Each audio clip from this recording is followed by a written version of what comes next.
Hey guys, welcome back to my channel. इस video के अंदर मैं आपको कम्प्लीटली ईएमआई के बारे में इंफॉर्मेशन देने वाला हूँ। ईएमआई क्या होता है, कैसे यूज़ करते हैं और कैसे इजीली आप इसको यूज़ करके अच्छे से इन्वेस्टमेंट या ट्रेडिंग कर सकते हो बिना कुछ कॉम्प्लिकेटेड इंडिकेटर्स या वो सब यूज़ किए। This is a very simple indicator जो आपको बहुत ही इजीली समझ में आ जाएगा। So keep watching this video till the end और प्लीज़ सब्सक्राइब कर दीजिए इस चैनल को। Thank you. So let's get started with the video. Okay, so ये मैंने H D F C bank का चार्ट खोला हुआ है। ओके, सो इसके अंदर आपको दिखेंगे ये दो लाइंस यहाँ पे, this one and this one. ये दो लाइंस यहाँ पे प्लॉट हुए हैं इस चार्ट के ऊपर। सो ये बेसिकली होता क्या है, ये है ईएमए। ईएमए होता है एक्सपोनेंशियल मूविंग एवरेज। सो ये बेसिकली होता ये है कि पहले की जो भी कैंडल्स की एक्टिविटी हुए है उसको ट्रैक करके एक लाइन बनती है चार्ट के ऊपर। ओके, सो अगर 50 ईएमए अगर मैं आपको बोल रहा हूँ तो फिर लास्ट 50 कैंडल्स का जो भी मूविंग हुआ है उसका एवरेज यहाँ पे एक लाइन, यानी कि एवरेज प्राइस का लाइन यहाँ पे बनता है। जैसे कि यहाँ पे ये 900 है, यहाँ पे 1000 है, यहाँ पे 1200 है, तो उसका एवरेज यहाँ पे प्लॉट होता है। तो इससे क्या पता चलता है, सो बेसिकली 200 मूविंग एवरेज का मैं आपको पहले बता दूं, ठीक है। 200 मूविंग एवरेज का मैं आपको वीकली चार्ट के ऊपर दिखाता हूँ। तो यहाँ पे ये है weekly chart. Just a second. हाँ, ये वीकली चार्ट। तो फिर ये H D F C bank का अगर आप देखोगे तो इसने 200 मूविंग एवरेज के ऊपर ही प्राइस एक्शन दिखाया हुआ है। दैट मीन्स कि ये बहुत ज्यादा ही अच्छे से बुलिश वे में ऊपर बढ़ रहा है। एंड इसके अंदर ये शो होता है कि ये 200 मूविंग एवरेज के नीचे जैसे ही जाता है तो फिर उस स्टॉक के अंदर थोड़ा सा वीकनेस दिखता है।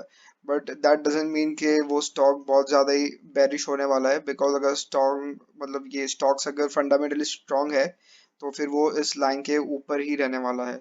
Let it be any stock. Okay, so अगर मैं बजाज फाइनेंस दिखाऊँ यहाँ पे आपको, बजाज फाइनेंस, बजाज फाइनेंस भी अगर आप देखोगे तो सेम वे जैसे H D F C bank है वैसा ही सेम दिखाया है। उल्टा का ये बहुत ज्यादा बुलिश है as compare to H D F C bank. तो ये जो फॉल यहाँ पे आपको दिख रहा है ये कोविड की वजह से जो फॉल आया था उसके वजह से सारे के सारे स्टॉक्स 200 ईएमए के नीचे ही चले गए थे। ओके, दैट डजंट मीन कि वो बेरिश व्यू में आने वाला है। ओके, अगर फंडामेंटली स्ट्रांग है स्टॉक तो फिर वो आगे जाके ऊपर 200 ईएमए के ऊपर ब्रेकआउट देने वाला है। ओके, सो कैसे यूज करना है इसको, इसके ऊपर आते हैं। तो आपको अगर इन्वेस्टमेंट करना है तो आपको एक बड़ा सा टाइम फ्रेम देखना पड़ेगा, जैसे यहाँ पे है ये वीकली टाइम फ्रेम। ओके, या तो डेली टाइम फ्रेम, उसके अलावा आपको कोई टाइम फ्रेम देखना नहीं है। तो आपको करना क्या है, जैसे ही ये स्टॉक, जो भी स्टॉक अगर आपको अच्छा लगता है या आपको लगता है कि इसके अंदर मेरे को इन्वेस्टमेंट करना चाहिए, जो भी स्टॉक हो उसका आपको 200 ईए में आपको प्लॉट करना है। कैसे करते हैं, तो फिर ये tradingview.com है, यहाँ पे आप जाके अकाउंट बना लीजिए और यहाँ पे ऐसे चार्ट ओपन होता है। तो यहाँ पे आपको इंडिकेटर्स का ऑप्शन यहाँ पे मिलेगा, इंडिकेटर्स एंड स्ट्रैटेजीज। तो इसके ऊपर क्लिक करके आपको टाइप करना है EMA. Okay, simply EMA, double EMA नहीं करना, ट्रिपल ईएमए नहीं करना, सिर्फ मूविंग एवरेज एक्सपोनेंशियल, इसके ऊपर क्लिक करना है। ओके, जैसे ही ये क्लिक कर लिया उसके बाद यहाँ पे आपको ईएमए दिख जाएगा। ओके, तो इसके अंदर आप जाके सेटिंग्स चेंज कर सकते हो, जैसे मैंने यहाँ पे सेट करके रखा है 200 ईएमए। ओके, सो ये 200 ईएमए मैंने ऑलरेडी यहाँ पे सेट करके रखा हुआ है। तो ये सेट करने के बाद आपको ऐसी एक लाइन दिख जाएगी। ओके, सो कोई भी स्टॉक अगर आपके होल्डिंग में है या आपको जानना है कि ये स्टॉक कैसा परफॉर्म कर रही है तो बहुत इजी वे में आप इसको प्लॉट करके आइडेंटिफाई कर सकते हो। तो यहाँ पे जैसे बजाज फाइनेंस इसके ऊपर ही रहा है 200 ईएमए के ऊपर, ताकि ये कभी इसके नीचे आया नहीं है अनलेस एंड अनटिल ये यहाँ पे जो बड़ा सा फॉल दिखाया था वो, उसके पहले ये ऊपर ही था। दैट मीन्स कि ये स्टॉक बहुत ज्यादा ही बुलिश है। तो आपको इन्वेस्टमेंट करना कब है, अगर आपके पास ऑलरेडी होल्डिंग्स में पड़े हुए हैं अच्छे से स्टॉक्स, तो आप ये देख के आप देख सकते हो कि आपको होल्ड करना है या नहीं करना है। जैसे यहाँ पे ये जो फॉल आया था तो आप यहाँ पे अगर आपको जैसे दिख रहा है कि यहाँ पे अच्छे से एक ब्रेकडाउन दे दिया है तो यहाँ पे आप एग्जिट कर सकते हो अपनी पोजीशन। ओके, इसके ऊपर अगर रहेगा तो फिर आपको कुछ नहीं करना है, आपको एंट्रीज कहाँ करनी है मैं आपको वो दिखाऊंगा। ओके, तो यहाँ पे डेली का मैंने खोला हुआ है, यहाँ पे जाके डेली जो भी आपको टाइम फ्रेम चाहिए वो खोल दीजिए। यहाँ पे डेली के ऊपर जैसे ही 200 ईएमए के पास आता है ये स्टॉक, यहाँ पे पास में आता है, तो आपको यहाँ पे थोड़े से ऑर्डर्स एग्जीक्यूट करने हैं बाई के। ओके, पूरे के पूरे ऑर्डर्स एग्जीक्यूट नहीं करने हैं। क्यों नहीं करने हैं वो भी मैं आपको बताऊंगा, बिकॉज उसका रीजन मैं आपको बताता हूँ।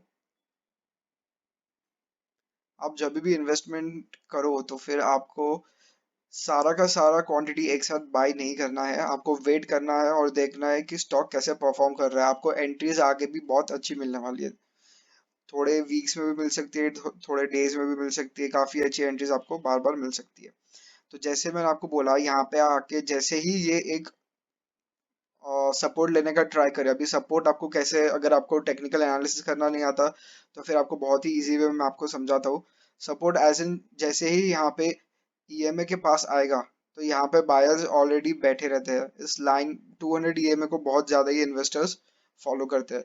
तो जैसे ही 200 ईएमए के पास आता है तो फिर ऑर्डर्स एग्जीक्यूट हो जाते हैं उनके, यहाँ पे बायर्स एंटर हो जाते हैं। तो फिर आपको यहाँ पे ये रिजेक्शन दिख रहा है, रिजेक्शन विक जो आपको दिख रही है, दैट शोज कि यहाँ पे बायर्स इंटरेस्टेड है बाय करने के लिए। तो जैसे ही स्टॉक यहाँ से थोड़ा सा बेरिश सेंटीमेंट में था, उसके बाद 200 ईएमए के ऊपर अच्छा सा सपोर्ट लेके वापस एक अच्छा सा एक अपर मोमेंटम यहाँ पे दिया है। ऑलमोस्ट अगर समझो कि अगर आप यहाँ पे अगर एंट्री कर लेते हो, नॉट इवन दिस कैंडल, उसका नेक्स्ट कैंडल आपको देखना है जो ये कैंडल ग्रीन बनेगा उसके बाद का भी ग्रीन बनना चाहिए, तो फिर वो काफी अच्छा इंडिकेशन है कि ये स्टॉक थोड़ा सा बुलिश जोन में अभी जाने का ट्राई कर रहा है एंड यहाँ पे बायर्स अक्यूमुलेट हो रहे हैं। तो यहाँ पे अगर आपने एंट्री ले ली रहती, अगर आपने यहाँ पे भी अगर एंट्री ले ली रहती तो फिर मैं आपको बता देता हूँ कि आपको कितना परसेंटेज ऑफ रिटर्न मिल जाता। यहाँ पे अगर आपकी एंट्री होती तो ऑलमोस्ट यहाँ पे अगर आप ऊपर देखोगे तो 30% का यहाँ पे आपको रिटर्न दे दिया है, और इसके ऊपर आपको स्टॉप लॉस भी लगाना है जो इसके 200 ईएमए के नीचे रहेगा। यहाँ पे जो है या तो ये विक जहाँ पे खत्म हो रही है उसके नीचे, और थोड़ा सा बफर देके आप थोड़ा सा यहाँ पे नीचे ऑलमोस्ट 8-9% का आप दे सकते हो। अगर बुलिश स्टॉक है तो फिर ज्यादा टेंशन लेने की बात नहीं आएगी, बिकॉज स्टॉप लॉस हार्डली 1% का भी कबार हिट होते हैं, वरना होते ही नहीं है। जैसे आप देखोगे अगर आप ये होल्ड करके रखते हो तो फिर यहाँ पे इतना बड़ा मोमेंटम आप कैप्चर कर सकते हो यहाँ पे। फिर इसके ऊपर आपके पेशेंस भी चेक होते हैं कि आप कितना वेट कर सकते हो इसके अंदर। तो अगर आप कंप्लीटली ऊपर तक वेट करोगे तो ऑलमोस्ट 50% रिटर्न दिया है। बहुत ही इजी स्ट्रैटेजी है ये, आप इजीली यूज कर सकते हो एंड विदाउट एनीथिंग कुछ कॉम्प्लिकेटेड आपको जानने की भी जरूरत नहीं है टेक्निकल एनालिसिस के बारे में। अगर आप टाइम नहीं दे सकते हो चार्ट देखना या कुछ भी, तो आप ये स्ट्रैटेजी यूज कर सकते हो। और एक मैं आपको 50 ईएमए का भी बता देता हूँ, अब ये दोनों कॉम्बिनेशन कब यूज कर सकते हो। ओके, तो आप हार्डली कभी देखोगे कि स्टॉक जब ऐसे बहुत बड़ा नीचे गिरता है, ओके, बहुत ज्यादा ही due to any bearish sentiment in the market, कुछ भी न्यूज आता है, कुछ भी न्यूज फ्लो आता है बहुत बड़ा, तो फिर यहाँ पे इतना बड़ा क्रैश हो जाता है मार्केट। तो फिर वहां पे आपको बहुत अच्छी अच्छी अपॉर्चुनिटीज मिलती है to buy good stocks at lower price. तो फिर इसका आप कैसे यूज करोगे? अब जैसे ही ऐसे स्टॉक गिरता है आपको वेट करना है पेशेंटली, कब ये 50 ईएमए और 200 ईएमए यहाँ पे जो दिख रहा है वो क्रॉस ओवर हो। ओके, आपको एंट्री बहुत ज्यादा ही अच्छी मिलने वाली है अगर आपने इस तरीके से आपने अगर इन्वेस्टिंग की तो। और देर आर 100% चांसेस कि ये वर्क करने वाला है, बिकॉज बहुत ज्यादा ही सिंपल है। हाँ, एक चीज है कि आपको थोड़ा सा पेशेंटली वेट करना पड़ेगा, बिकॉज ये चीज टाइम लगता है होने में, 200 और 50 ईएमए का क्रॉस ओवर होने में। तो जैसे आप देखोगे यहाँ पे भी एक क्रॉस ओवर हुआ था। ओके, आप यहाँ पे एग्जिट कर सकते हो अपने पोजीशंस। जैसे अगर आपने यहाँ पे समझो एंट्री करके रखा है इस पॉइंट में, या इस पॉइंट में यहाँ पे मूविंग एवरेजेस का सपोर्ट लेके आपने जो यहाँ पे एंट्री करके रखा है, अगर आपको एग्जिट करना है तो फिर यहाँ पे अगर आप देखोगे कि 50 ईएमए और 200 ईएमए का क्रॉस ओवर ऊपर से हो रहा है नीचे, यानी कि बेरिश हो रहा है, तो यहाँ पे जो होता है ये वहां पे आपको एग्जिट करना है आपका स्टॉक। ओके, क्योंकि हमें नहीं पता ये कितना और नीचे गिरने वाला है, सो इट्स बेटर कि हम यहाँ पे एग्जिट कर ले स्टॉक को। इसको मैं हटा दूं, आपको मैं बुलिश ईएमए क्रॉस ओवर दिखाता हूँ। ओके, सो बुलिश ईएमए क्रॉस ओवर में जो मैं मोस्टली यूज करता हूँ वो है ये अपर साइड पे जो ईएमए का क्रॉस ओवर होता है वो यहाँ पे जैसे 50 ईएमए और 200 ईएमए का अपर साइड का क्रॉस ओवर हुआ है। अब ये अपर साइड आपको कैसे पता चलेगा, यहाँ से नीचे से ऊपर आ रहा है और एक नीचे से ऐसे ऊपर आ रहा है, तो ये क्रॉस ओवर होके बुलिश, अच्छा सा बुलिश मोमेंटम ऊपर देने का ट्राई कर रहा है यहाँ पे, तभी आपको यहाँ पे एंट्री करनी है। तो अगर मैं आपको दिखा देता हूँ, अगर आपने एंट्री की होती तो आपको कितना परसेंटेज ऑफ रिटर्न मिल जाता इजीली। एक सेकंड।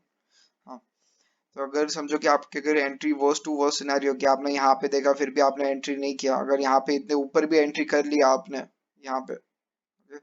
यहाँ पे भी अगर आपने एंट्री कर लिया इस जोन में यहाँ पे, तो फिर मैं आपको दिखा देता हूँ कितना रिटर्न मिलता है। अगर यहाँ पे भी अगर आप कर लोगे एंट्री, ओके, स्टॉप लॉस इस ये लो के नीचे, ओके,